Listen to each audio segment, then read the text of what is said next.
Assalamualaikum warahmatullahi wabarakatuh. Bismillahirrahmanirrahim. Alhamdulillahirrabbilalamin. Wabihi nasta'in ala umuri dunya waddin. Wassalatu wassalamu ala asrafil anbiya'i wa imamil mursalin Sayyidina wa maulana Muhammadin wa ala alihi wa sahbihi ajma'in, amma ba'du. Kepada yang terhormat Ibu Maisyana selaku dosen pengampu strategi pembelajaran dan teman-temanku yang saya sayangi dan yang saya banggakan.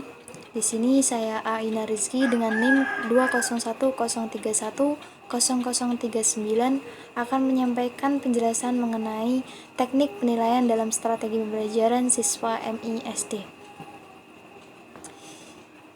Kita langsung saja. Pengertian penilaian.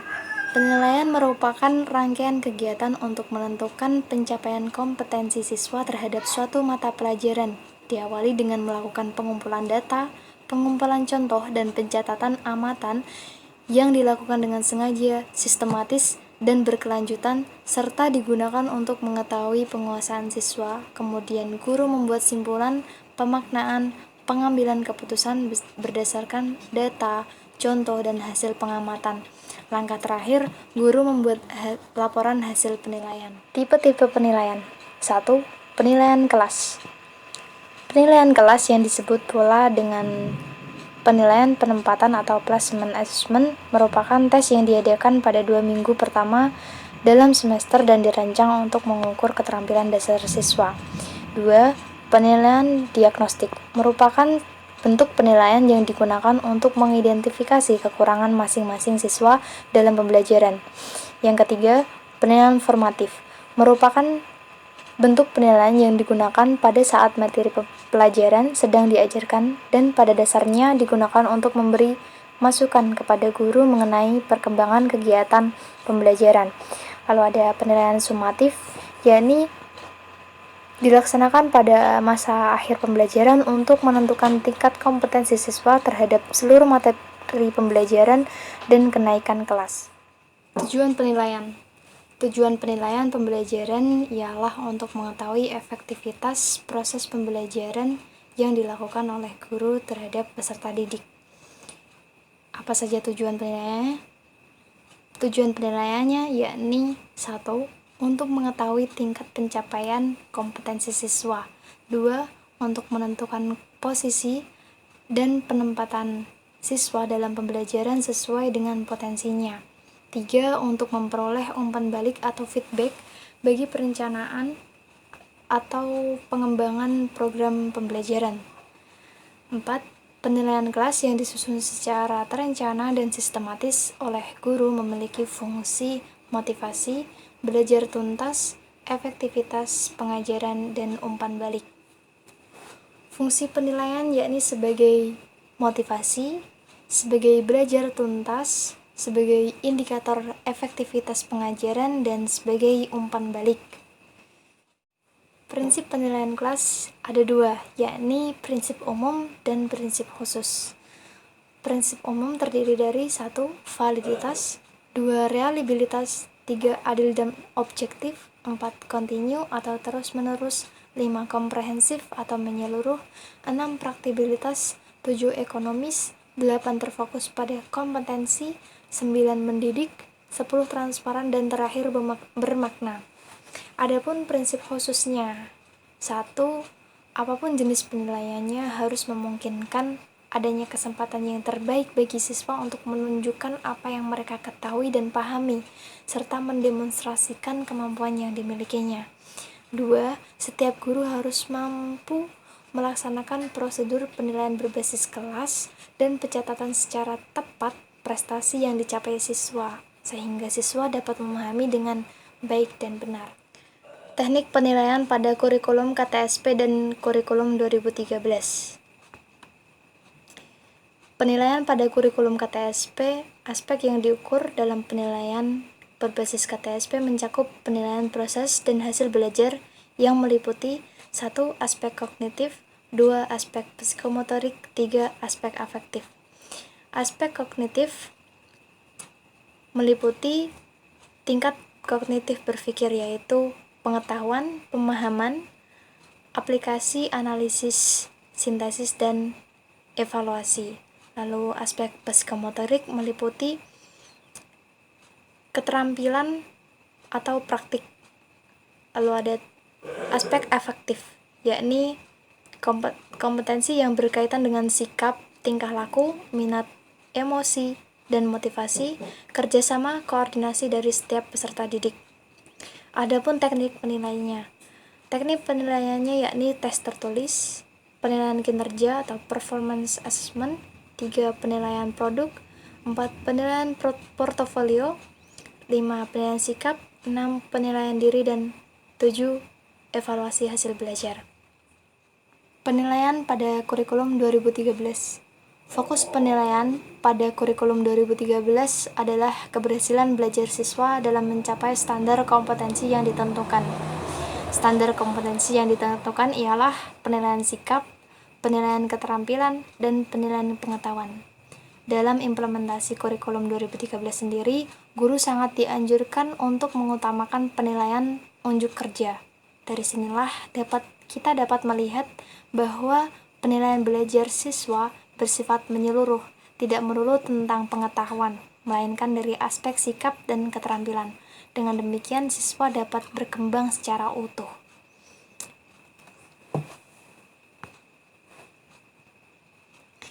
Sekian dari saya, kurang lebihnya saya mohon maaf. Wassalamualaikum warahmatullahi wabarakatuh. Assalamualaikum warahmatullahi wabarakatuh.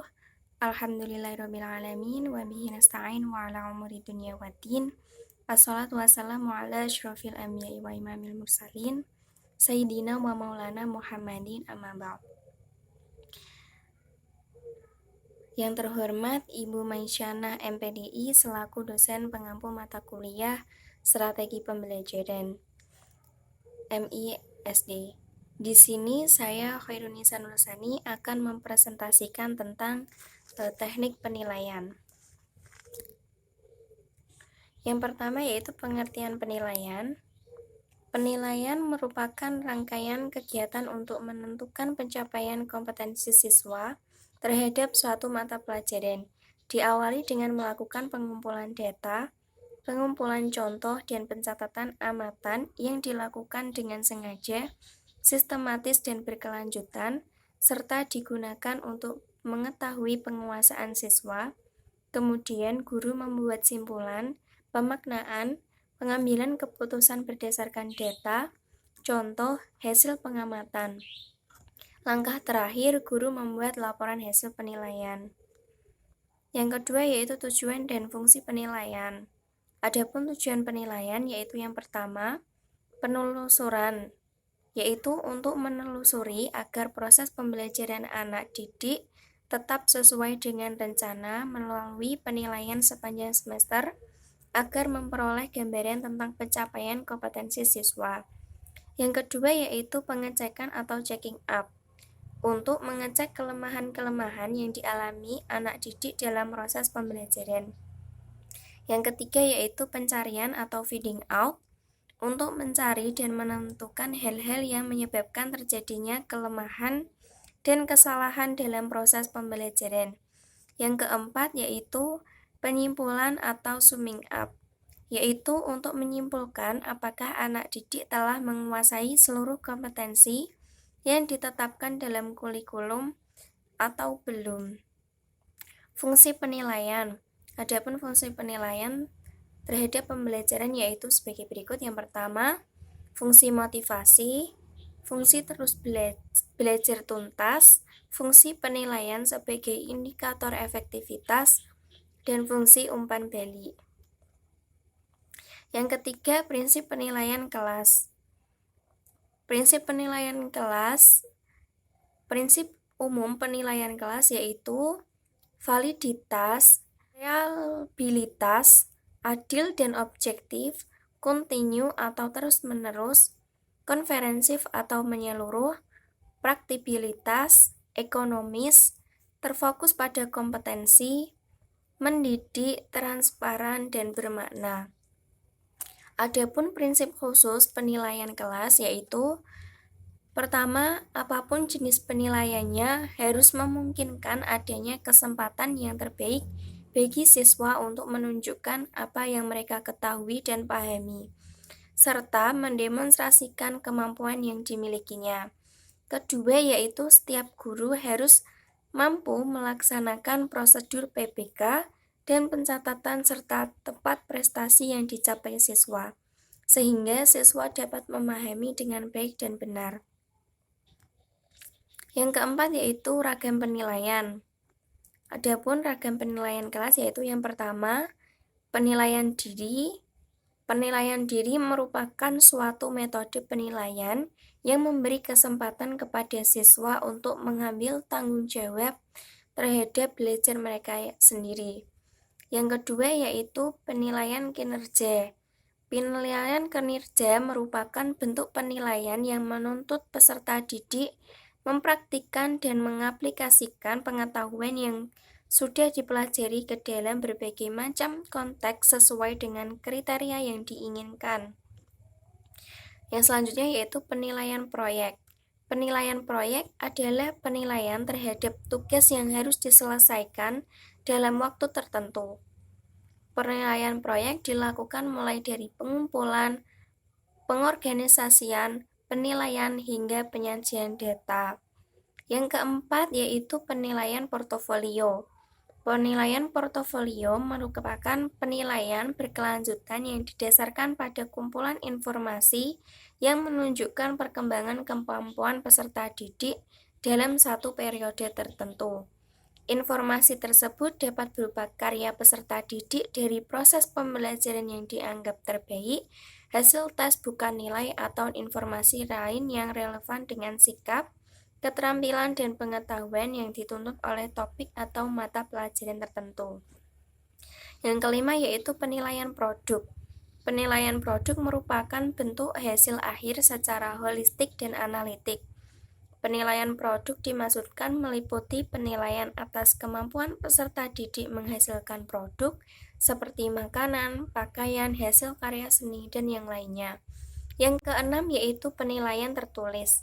Tes tertulis terdiri dari pemilih atau menyuplai jawaban dan uraian, memilih jawaban dan menyuplai jawaban, memilih jawaban terdiri pilihan ganda, benar salah, ya tidak, menjodohkan, dan sebab akibat. Yang kelima yaitu teknik penilaian pada kurikulum KTSP dan 2013. Pertama, teknik penilaian kurikulum KTSP. Aspek yang diukur dalam penilaian berbasis KTSP mencakup penilaian proses dan hasil belajar yang meliputi A. Aspek kognitif, B. Aspek psikomotorik, dan C. Aspek efektif. Kesimpulannya, kurikulum tingkat satuan pendidikan atau KTSP ini, para peserta didik tidak hanya dituntut menguasai materi pelajaran atau subjek mater, melainkan juga dituntut memiliki pengalaman proses mendapatkan pengetahuan tersebut, seperti membaca buku, memahami, menyimpulkan, mengumpulkan data, mendiskusikan, menjawab pertanyaan, melaksanakan tugas, memecahkan masalah, dan menganalisis. Yang kedua yaitu teknik penilaian kurikulum 2013. Di dalam kurikulum 2013, kegiatan penilaian belajar diselenggarakan untuk mengukur kemampuan siswa menguasai kompetensi pada aspek sikap, pengetahuan, dan keterampilan. Sedangkan dalam implementasi kurikulum 2013, guru sangat dianjurkan untuk mengutamakan penilaian unjuk kerja. Muatan di dalam penilaian antara lain ruang lingkup materi, kompetensi mata pelajaran atau kompetensi muatan, atau kompetensi program dan proses. Adapun teknik dan instrumen penilaian yaitu sebagai berikut. Yang pertama, penilaian kompetensi sikap. Yang kedua, penilaian kompetensi keterampilan. Dan yang terakhir, penilaian kompetensi pengetahuan. Mungkin cukup sekian yang bisa saya sampaikan. Kurang lebihnya mohon maaf. Terima kasih. Wassalamualaikum warahmatullahi wabarakatuh. Assalamualaikum warahmatullahi wabarakatuh. Bismillahirrahmanirrahim. Alhamdulillahirabbil alamin wa bihi nasta'in wa ala umuri dunya waddin. Assalatu wassalamu ala asyrafil anbiya'i wa imamil mursalin Sayyidina wa maulana Muhammadin wa ala alihi wa sahbihi ajmain amma ba'd. Yang saya hormati Ibu Maisyana selaku dosen pengampu strategi pembelajaran, dan tak lupa teman-temanku yang saya cintai dan saya banggakan. Pada kesempatan hari ini, saya Sania Fatimatul Zahroh dari kelompok 10 akan mempresentasikan hasil diskusi kami mengenai teknik penilaian dalam strategi pembelajaran siswa MI atau SD. Langsung saja kita mulai presentasinya. Pengertian penilaian. Penilaian merupakan rangkaian kegiatan untuk menentukan pencapaian kompetensi siswa terhadap suatu mata pelajaran. Diawali dengan melakukan pengumpulan data, pengumpulan contoh, dan pencatatan amatan yang dilakukan dengan sengaja, sistematis, dan berkelanjutan, serta digunakan untuk mengetahui penguasaan siswa. Di antara tipe-tipe penilaian, yang pertama yaitu penilaian kelas, yang kedua penilaian diagnostik, yang ketiga penilaian formatif, yang terakhir yaitu penilaian sumatif. Tujuan dan fungsi penilaian. Tujuan penilaian yang pertama yaitu untuk mengetahui tingkat pencapaian kompetensi siswa. Yang kedua, untuk menentukan posisi atau penempatan siswa dalam pembelajaran sesuai dengan potensinya. Yang ketiga yaitu untuk memperoleh umpan balik atau feedback bagi perencanaan dan atau pengembangan program pembelajaran. Dan yang terakhir yaitu penilaian kelas yang disusun secara terencana dan sistematis. Yang kedua yaitu fungsi penilaian. Di antaranya fungsi penilaian yang pertama yaitu fungsi motivasi. Penilaian yang dilakukan oleh guru harus mendorong motivasi siswa untuk belajar. Yang kedua yaitu fungsi belajar tuntas. Fungsi belajar tuntas penilaian di kelas harus diarahkan untuk memantau ketuntasan belajar siswa. Dan yang tiga yaitu fungsi penilaian sebagai indikator efektivitas pengajaran. Penilaian juga merupakan indikator efektivitas pengajaran. Dengan penilaian, guru dapat mengetahui apakah proses belajar mengajar telah berhasil sesuai rencana atau tidak. Yang keempat yaitu fungsi umpan balik. Umpan balik hasil penilaian harus sangat bermanfaat bagi siswa agar siswa mengetahui kelemahan dan yang dialaminya dalam mencapai kemampuan yang diharapkan. Prinsip-prinsip penilaian. Yang pertama yaitu validalitas, yang kedua reliabilitas, yang ketiga adil dan objektif, yang keempat kontinu atau terus-menerus, yang kelima komprehensif atau menyeluruh, yang keenam praktikabilitas, yang ketujuh ekonomis, yang kedelapan terfokus pada kompetensi, yang kesembilan mendidik, yang kesepuluh transparan, dan yang kesebelas yaitu bermakna. Ragam penilaian kelas. Penilaian kelas tersebut dapat berupa yang pertama yaitu penilaian diri. Penilaian diri merupakan suatu metode penilaian yang memberikan kesempatan kepada siswa untuk mengambil tanggung jawab terhadap belajar mereka sendiri. Dan yang kedua yaitu penilaian kinerja. Penilaian kinerja merupakan bentuk penilaian yang menentukan peserta didik mempraktekkan dan mengaplikasikan pengetahuan yang sudah dipelajari ke dalam sebagai macam konteks sesuai dengan kriteria yang diinginkan. Yang ketiga yaitu penilaian proyek. Penilaian proyek adalah penilaian terhadap tugas yang harus diselesaikan dalam waktu tertentu. Penilaian proyek dilakukan mulai dari pengumpulan, pengorganisasian, penilaian, hingga penyajian data. Yang keempat yaitu penilaian portofolio. Penilaian portofolio merupakan penilaian berkelanjutan yang didasarkan pada kumpulan informasi yang menunjukkan perkembangan kemampuan peserta didik dalam satu periode tertentu. Yang kelima yaitu penilaian produk. Penilaian produk merupakan bentuk hasil akhir secara holistik dan analitik. Dan yang terakhir yaitu penilaian tertulis. Penilaian tertulis terdiri dari pemilih atau menyuplai jawaban dan uraian. Selanjutnya yaitu penilaian pada kurikulum KTSP. Aspek yang diukur dalam penilaian berbasis KTSP mencakup penilaian proses dan hasil belajar yang meliputi yang pertama yaitu aspek kognitif atau tingkat kognitif berpikir, yaitu pengetahuan, pemahaman, aplikasi, analisis, sintesis, dan evaluasi. Dan yang kedua yaitu aspek psikomotorik atau kompetensi melakukan keterampilan atau praktik. Yang ketiga yaitu afektif atau kompetensi yang berkaitan dengan sikap, tingkah laku, minat, emosi, dan motivasi, kerjasama, koordinasi dari setiap didik. Di antara penilaian pada kurikulum KTSP yang pertama yaitu tes tertulis, penilaian kinerja atau performance assessment, yang ketiga penilaian produk, yang keempat penilaian portofolio, yang kelima penilaian sikap, dan yang keenam penilaian diri, dan yang terakhir yaitu evaluasi hasil belajar. Penilaian pada kurikulum 2013. Di dalam kurikulum 2013, kegiatan penilaian belajar diselenggarakan untuk mengukur kemampuan siswa menguasai kompetensi. Di antara 3 kompetensi tersebut, yang pertama yaitu penilaian kompetensi sikap, penilaian kompetensi keterampilan, yang ketiga yaitu penilaian kompetensi pengetahuan. Dari sinilah kita dapat melihat bahwa penilaian belajar siswa bersifat menyeluruh, tidak melulu pada aspek pengetahuan, melainkan pada aspek sikap dan keterampilan. Terima kasih. Wassalamualaikum warahmatullahi wabarakatuh.